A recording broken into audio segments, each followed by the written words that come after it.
Pueblo's police and firefighter unions are joining forces for a campaign that would put a ballot question forward to voters to fund the police and fire departments for the next 5 years. Equipment is outdated and budget is far below staffing requirements, and as a result, both unions have approved a drive toward a November ballot question as a potential funding source. The Pueblo Chieftains Peter Roper sat down with Fire Captain and Vice President of the Local 3 National Firefighters Union, Damian Pritz, and Patrol Officer and Treasurer of Local 537 of the Police Union, Jonathan Adams. We present the police and fire union's decision to pursue the ballot question in their own words.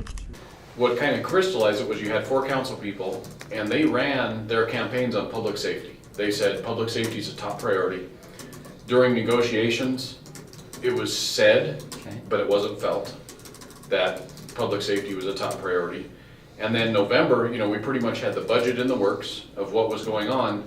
And the last 3 years, we've had 1% growth, 1% growth, and 1% growth. But our budgets have remained exactly the same. Now, if you took a 1% growth on the fire department budget, that's $152,000 a year. So you add that up, over the last 3 years, we should be $15.7, $15.8 million budget. Instead of, once again, we're at 15.2. So we say that public safety is a priority, and granted, we've had a $3 million shortfall, but it's not our departments that are creating the shortfall. So wherever the shortfall is coming from, public safety is the one that's paying the ultimate price on it. When you look at, being understaffed, inadequate equipment, police cars, with 100,000 miles on them, just the basics, our fire stations, 4 of our fire stations are not set up to be co-ed. We've had females in the Pueblo Fire Service for 2 decades now. So we've just not moved forward. So we sat down, we took a hard, long look at what this would cost to run a full campaign properly. Do we have the money? Yes, we do. Do we want to spend it? And that we left up to the membership. Both of our memberships came back unanimously. Our union's fully on board with what we want to do. Our membership is fully on board with what we want to do. The council people that we've talked with, we can't give them details right now because we're really weary of triggering a special election, with kind of releasing what the details are of this initiative. And then that would just create another burden on an already taxed society. They obviously, without giving them details, they can't say yes, we support it, or no, we don't. But when we talk, we want to run this as a business model. Let's say 3 years from now, you had a fully staffed police force, a fully staffed fire department, brand new police cars, on the way, or they're not waiting 3 or 4 hours for Officer Adams to come take a burglary report. And that's the thing, for our police department needs, like Damien said, the police cars. You look at the police cars now, they're basically what we keep hearing is donations. They're gray and white.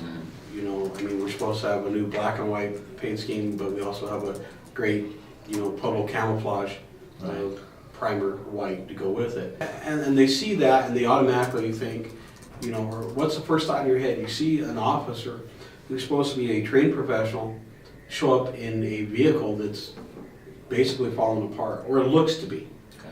And it already sets us behind the 8 ball. And then you add on the fact that it took us 2-3 hours to respond anyway. And it's not that, and I've explained this over to people, I feel bad. It's not that I received the call 3-4 hours ago. I received the call and dispatch 5 minutes ago. Right. And I went directly to the house. You came when called. Exactly. However, we have higher priority calls that take, precedence.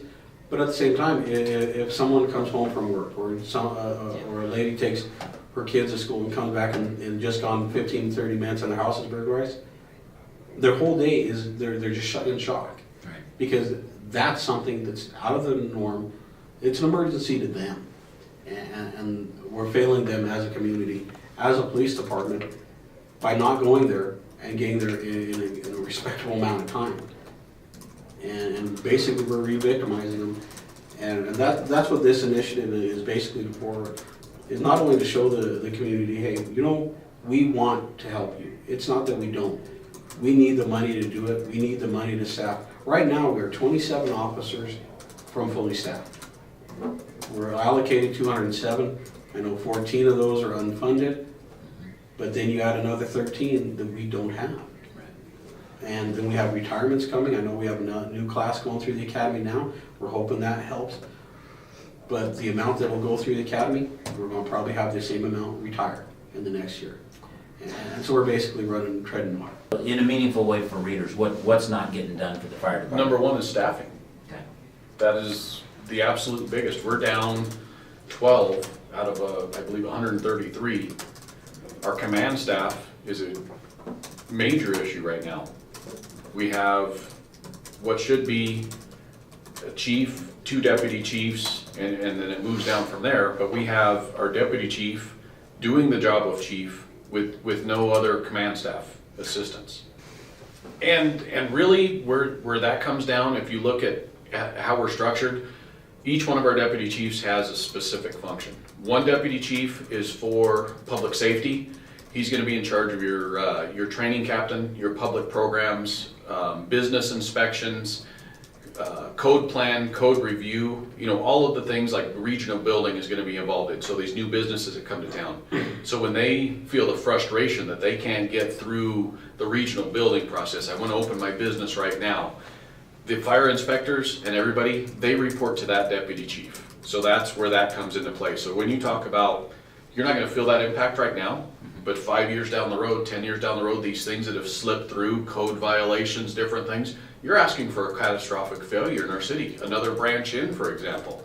That's what you're asking for by not having that deputy chief. The other deputy chief is in charge of the firefighters. He's in charge of training, he's in charge of keeping the accreditation status, he's in charge of the EMS, coordinating with the hospitals, all that stuff. That directly relates to the firefighters. By not having that position, training falls behind the different things you're asking, your physical fitness programs, all those things you're asking to get a firefighter hurt, injured, or killed. I think according to that list, the 130,000 miles is the fewest amount of miles. Our incident commander, he has that F-150 pickup that has the top run at the white one. That vehicle has, I think, 170,000 miles. So they're wearing out. Oh, absolutely, and there's no plan to even replace just a basic vehicle. Then you take engine 5, engine 7, engine 2, and I believe engine 4. All of those pieces of equipment are slated to be replaced. And those are, $350,000, $400,000 vehicles. And we're pretty good at writing grants, as you've seen lately. Right. When we can get these grants written and we can help, then absolutely, they'll do the matching funds because you have to, when you can get that advantage. But as far as paying full price, I believe we did engine 6 and truck 1, which is our aerial. That one was pretty expensive, but those came in 2008. And I think those, they did the full term lease and payments on, if I'm correct. Okay. So they rely basically sort of on grants and money as available to try and patch equipment in. Well, when we have the same budget that we had 3 years ago. Right. Well, obviously, the number one concern is staffing. Okay. When I came on the department, January of 2002, we had just over 200 officers. That was from the chief down. Currently, from the chief down, we have 180. That is, obviously, you do the math. That's at least 20 Still seems like a lot of people to me, but how does that affect me in that actual Well, day-to-day police let's work? look at simple math. If you take, say, in an hour's time, there's 10 calls, immediately Right. to be handled. There's only 2 officers, for that time period. And unfortunately, that's not out of the realm of reality right now. So you take 2 officers, have to handle 10 calls. So they go to the first call, let's say they both go to a separate call. That's 2 calls down. Well, the next call is a 2-man call. That's 3 calls. Okay. In a time of a half hour, they may have cleared up 3 or 4 calls. Mhm. Well, there's still 6 calls holding, but it's not one of those things where, in this amount of time, you have to handle this calls and then you're done. No. There are calls constantly coming in. Right. So we're stacking up. It is not a rarity for me to start my shift at noon where there is 20 to 30 calls holding to be answered for service. Okay. Just waiting. Just for, wait. They've already come in and they're Already waiting for come an in officer and to they're respond to. And that's where our call response time goes up because there are higher priority calls, burglar alarms, assaults, domestic The violence. list is always changing. Exactly. But you have those kind of calls are two-man calls. Okay. Okay, requiring 2 officers to respond for safety reasons. We're missing, I think, 3 detectives. Right now, there's 3 openings that can't be filled. I could be all. They've been frozen for Well, budget reasons? Yeah, basically, we can't promote into detectives from patrol Okay, because there's just lack of patrol. okay, And so, yeah, most likely, if we hired 20 new officers tomorrow, they would all start in patrol. They have to start in patrol. Eventually, the more senior officers would be able to go to detectives and the such. When Chief Velez came in, one of the things he did was implement 10-hour shifts, which we were, the membership was in favor of. okay, And that was a great thing. So they went off a model which would be 4 shifts, right, okay, and required a minimum of 100 officers. At that point in time, we barely reached that. We don't have 100 patrol officers right now. We're closer to 70 officers. And that's the problem. Is if you look at the number of officers can only handle the number of calls, that they can. And we can only handle 1 call at a time. And it gets to the point where you cannot rush to just handle a call, just to get it done so you can get to the next one. We have to handle the call properly and with respect to the citizens. We have some good computer technology now with different systems where if you have items stolen from your house and they have serial numbers, you give me the serial numbers, I can actually track if they were pawned. I can do that immediately. So if I can say this one thing, definitely write serial numbers down. It helps us a lot. okay. So, but as far as what the citizens knows, I have to come back to the Sure. cars. It's a big thing. The other equipment that we've talked about is uniforms. Okay. We are required to pay for our own uniforms, which is fine, and the cleaning and stuff, and that gets expensive. Everything that you see on a patrol officer, is everything except for the badge and the taser was bought by that officer. One of the things that we've discussed early on is we want to be absolutely transparent. Okay. We would like to see some sort of oversight somehow that involved the actual police officers. This revenue? The additional. Okay, The additional.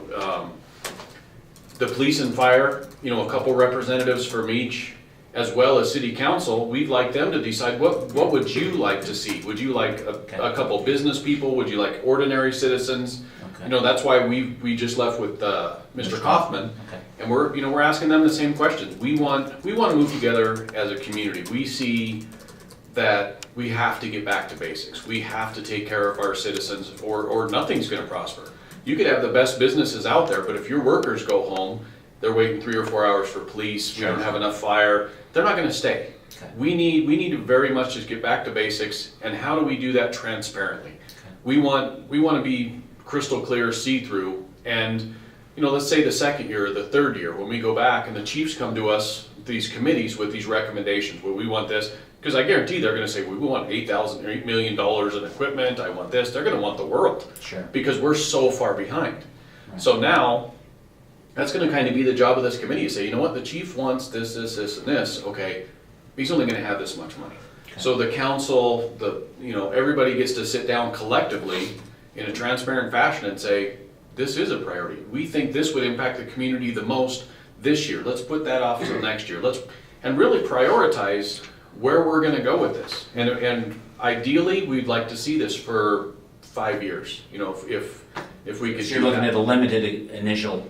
Yeah, we don't Right. want this to be forever. We Oh, realize. really? You're not No. looking at this as a future form of regular funding for public safety? This is like. I think if we can get our staffing back and get some capital improvements done, because we don't, Wouldn't you need that ongoing? to well, and function? that comes back to our talks with the council people right now, where they say that our public safety is a priority. We're asking them, make our budgets reflect the growth. Even if it's only 1%, increase our budgets by 1% instead of leaving them stagnant. So let's say we could do that for the next 5 years, and we make these improvements with our capital money. Can we sustain that many officers at 1% for the next 5 years? Because that'll be cumulative, between 5 and 6.5%. they got new cop cars, now we have a program for the police car replacement, we have a program for fire truck replacement.